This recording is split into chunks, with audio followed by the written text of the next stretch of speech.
আসসালামু আলাইকুম। ওয়ালাইকুম আসসালাম ওয়া রাহমাতুল্লাহি ওয়া বারাকাতুহু।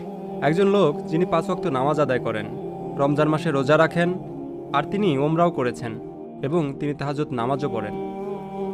কিন্তু যখন তিনি একাকী সময় কাটান তখন কিছু খারাপ কাজ করেন যা ইসলামে নিষিদ্ধ। আর এর পরেই তিনি তার ভুল বুঝতে পারেন এবং আল্লাহর কাছে কান্নাকাটি করে ক্ষমা প্রার্থনা করেন। এরপর ৩-৪ দিন তিনি সেই খারাপ কাজগুলো করেন না, বরং ভালো কাজ করেন। এরপর আবার খারাপ কাজ করেন, এরপর আবার ক্ষমা চান। এমনভাবে পুনরাবৃত্তি হতে থাকে। কিভাবে এই অবস্থা থেকে উত্তরণ করা যাবে এবং তার তাকওয়া বৃদ্ধি করা যাবে? আপনার প্রশ্নের জন্য অনেক অনেক ধন্যবাদ, কারণ শুধুমাত্র একজনের নয়, এটি অসংখ্য মানুষের প্রশ্ন। অনেক ধন্যবাদ আপনাকে। খুবই বিচক্ষণতাপূর্ণ প্রশ্ন, মাশাআল্লাহ। আমি এই ব্যাপারটিতে বলার চেষ্টা করছি এবং এই ব্যাপারটি নিয়ে আমি অনেক অনেক বক্তব্য দিয়েছি। পাপের আবর্তন, পুনরাবৃত্তি, এমনকি ভালো মানুষেরা যারা নামাজ পড়ে, কোরআন তেলাওয়াত করে আর উমরা বা অন্যান্য ইবাদতও করে, কিন্তু একই সাথে তারা তাদের একাকী সময়ে কিছু কিছু বাজে অভ্যাস ত্যাগ করতে পারে না। এই সমস্যার দুইটি অংশ আছে, একটি হলো আধ্যাত্মিক, আরেকটি মানসিক। আমাদেরকে উভয় দিকেই নজর দিতে হবে। আমি মানসিক দিকটি নিয়ে শুরু করতে চাই, কারণ বেশিরভাগ সময়ই যখন এই ধরনের আলোচনা হয় তখন আমরা মানসিক দিকটিকে গুরুত্ব দেই না, শুধুমাত্র আধ্যাত্মিক বিষয়ে কথা বলি। এই কারণে আমি মানসিক দিকটি নিয়ে কিছু কথা বলতে চাই। আপনাকে এটা বুঝে নিতে হবে যে মনোবিজ্ঞানে একটা পরিভাষা হলো ট্রিগার। সহজে বলতে গেলে নির্দিষ্ট কিছু অবস্থায় আপনার মস্তিষ্কের নির্দিষ্ট কিছু রাসায়নিক নিঃসরণ আপনাকে বাধ্য করে নির্দিষ্ট কিছু কিছু কাজ করার জন্য। একটা উদাহরণ দিচ্ছি, ধরুন কোনো এক তরুণ অ্যাকশন মুভি দেখছে এবং মুভির মধ্যে এক পর্যায়ে কোনো সুন্দরী মহিলার ছবি চোখে পড়লো। মুভি পজ করে সে আরও বেশি খারাপ কিছু মনোযোগ দিয়ে দেখলো এবং এভাবে তার ভিতরে এই অভ্যাস গড়ে উঠল। সম্পূর্ণ মুভিটির জন্য এমন হয়নি, এটি হয়েছে মুভির একটা দৃশ্যের কারণে যা তার মনকে ট্রিগার করেছে। আবার এরকমও হয় যে কোনো কোনো মানুষ যখন তাদের অ্যাপার্টমেন্টে অথবা রুমে একা থাকে তখন আপত্তিকর কাজে জড়িয়ে পড়ে।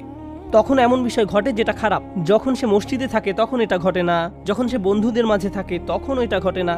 এ ব্যাপারে প্রথম উপদেশ হলো, আপনাকে প্রথমে এটা শনাক্ত করতে হবে যে একাকী থাকার কোন সময়টিতে আপনি পাপ কাজে জড়িয়ে পড়েন, আপনি কোথায় থাকাকালীন এটা ঘটে, কোন নির্দিষ্ট সময় এটা ঘটে।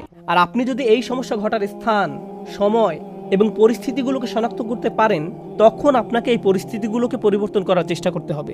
আপনি একজন যুবক, ইন্টারনেটে যেসব খারাপ জিনিস পাওয়া যায় তা নিয়ে যদি আপনার সমস্যা থাকে, অর্থাৎ আপনি যদি ওই সকল বাজে জিনিস দেখার অভ্যাসে থাকেন, তাহলে আপনার ল্যাপটপ, মোবাইল রান্নাঘরে রাখুন, যাতে আশেপাশে আপনার মা, আপনার বাবা সবসময় চলাচল করেন। এগুলো আপনার রুমে রাখবেন না। আর অভিভাবকদেরকে বলছি, ঘরের মধ্যে এই জিনিসগুলোকে দৃশ্যমান স্থানে রাখুন। এগুলো আমাদের সন্তানদেরকে ধ্বংস করে দিচ্ছে। এখন আসুন এই সমস্যার আধ্যাত্মিক দিকটি আলোচনা করি। মানুষের জন্য এটা স্বাভাবিক যে সে তওবা করবে এবং পুনরায় সেই পাপ করবে, কারণ আমরা খাত্তাউন।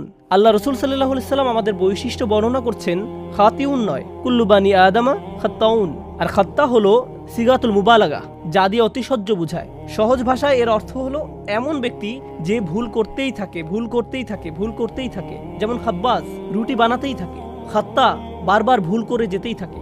এরকম ঘটতে পারে, এটা অনিবার্য যে কিছু পাপ বারবার ঘটে থাকে, এরকম ঘটতে পারে। কিন্তু যদি আপনার মনের কোণে এরকম কোনো চিন্তা থাকে, যে মুহূর্তে আমি তওবা করছি ৩ সপ্তাহ পরে তো সেই পাপটি আমি আবার করবই, যদি আপনার মনের কোণে এই ধরনের কোনো চিন্তা থাকে, তাহলে লাইসাতিত তাওবাতু লিল্লাযিনা ইয়ামালুনা সাইয়্যাত, তওবা এমন ধরনের লোকদের জন্য নয় যারা নিয়মিত খারাপ কাজ করে। আল্লাহ বলেন, ওয়ালাম ইউসিরু আলা মা ফাআলু, তারা নিজেদের কাজকর্মের জন্য হঠকারিতা প্রদর্শন করে না। অন্যভাবে বলতে গেলে আপনাকে একনিষ্ঠভাবে জেনে বুঝে মৌখিক প্রতিজ্ঞা করতে হবে যে আমাকে এই কাজটা বন্ধ করতেই হবে। এরকম না যে আপনি একবার কান্নাকাটি করলেন, এরপর আল্লাহর কাছে বললেন আমি অত্যন্ত দুঃখিত, আমি বিশ্বাস করতে পারছি না যে কাজটা আমি করেছি, আর আবার একই কাজ করেন।